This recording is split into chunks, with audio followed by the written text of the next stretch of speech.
everyone, we are back to share our thoughts on the Alien role-playing game, cinematic adventures, specifically Rapture Protocol, Hope's Last Day, and Destroyer of Worlds. So for Rapture Protocol, this is the first part of the Jeremiah Saga trilogy, and it focuses on a small crew, basically on a resupply mission to Jeremiah 6.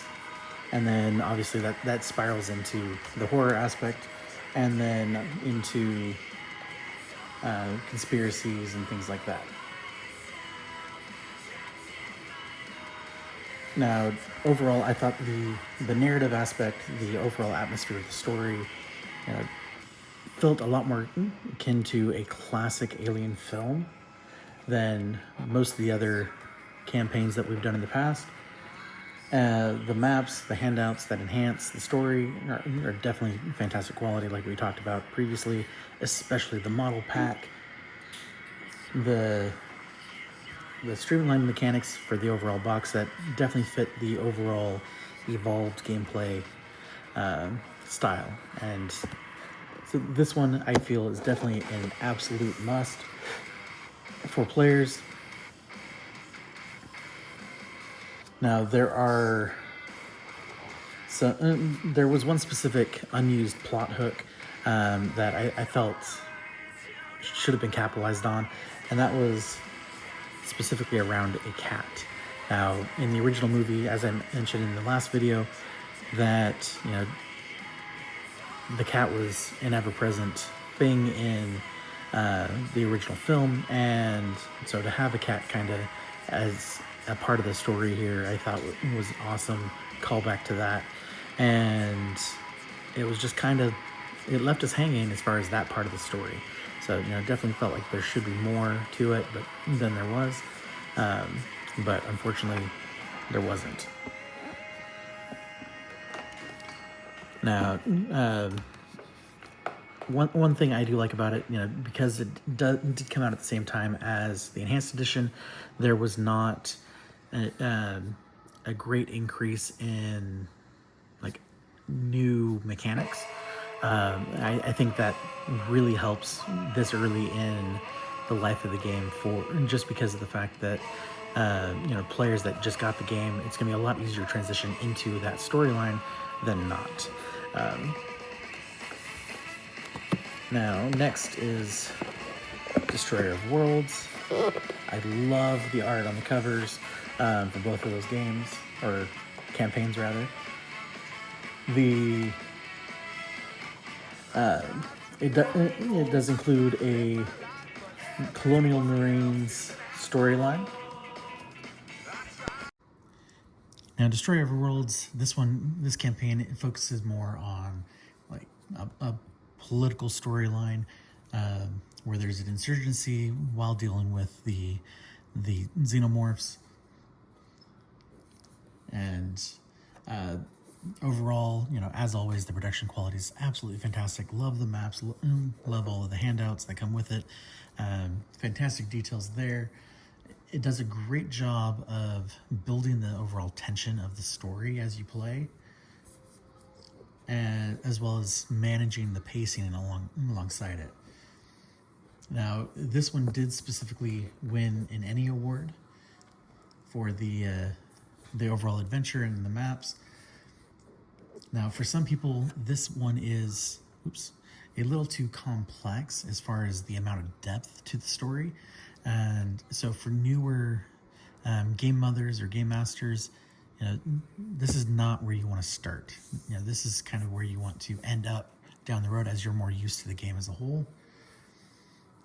With a lot more combat-centric action in the story, it does make for some more repetitive gameplay.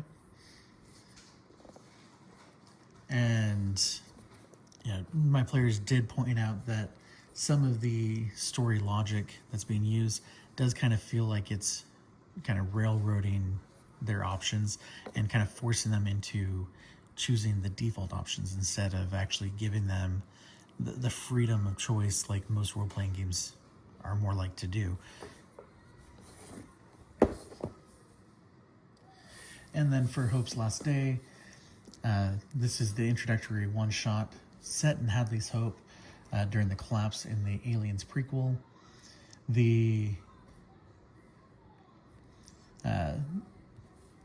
It basically is meant to be a high danger scenario, one where most players are meant to actually end up dying in the end. And it's meant for, just general quick cinematic play where you just get right into the thick of it a lot faster without as much build up. It's ideal for new players because of the simple structure and iconic setting. Having all the maps in here, having all of the dice and all of the other stuff, definitely makes for a more well-rounded experience with the rest of the game. And the quick playtime of only 2 to 4 hours to do the entire thing definitely makes for a more enjoyable experience for those newer players. But with that being said, in that shorter time, the overall pacing can feel a bit rushed. We had to slow down our game a bit to kind of give the players, to make them feel less overwhelmed. And then, just like with Destroyer of Worlds, some of the players felt like they were being railroaded into specific choices, kind of limiting their options and making it much more difficult to have that same sense of freedom that they prefer.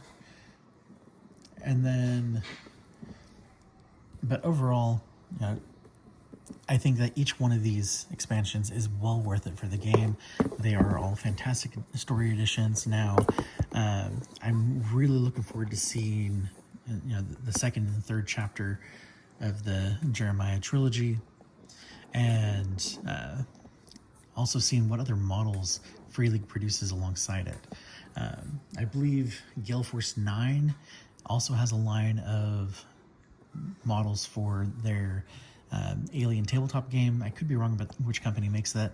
In the meantime, if you are looking for more xenomorphs, more options to have on the table that still fit within the universe, that definitely would be a great way to go to bring those into this and have those other options.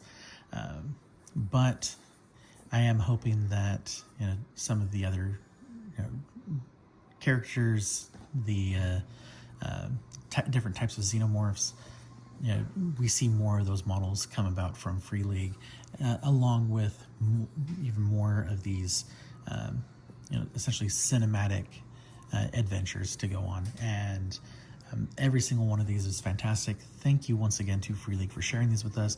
We had an amazing time, and I know that if you guys are into the Alien franchise at all and into role-playing games, these are all must-haves for you as well. So that's it for this time. Thank you guys, as always, for watching, and we'll catch you later.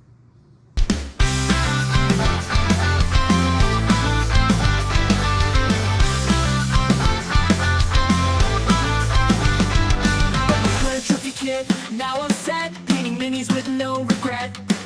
Set up fast, tear down clean. It's the slickest station I've ever seen. Whether Bay or Hammer, Walking Dead or Apex, cream trophies to get that clear suspects. No clutter, no stress, just pop and play. Take a squad and save the day, babe. I've tried the rest, but this one slays. From dungeon crawlers to sci-fi rays, it's my go-to. My tabletop gem, crew trophies, the kit, yes ma'am. So if you're a hobbyist like me, here's the link to being stress-free. Join the fun, let your colors run free. Whether you're Bay or Hammer, The Walking Dead or Apex, crew trophies, the kit that clear suspects. No clutter, no stress, just pop and play. Just squad and save the day. I've tried the rest, but this one slays. From dungeon crawlers to sci-fi rays, it's my go-to. My tabletop gem, crew trophies, the kit, yes ma'am. So if you're a hobbyist like me, here's the link to paint stress-free. Join the fun, let your colors run free. Whether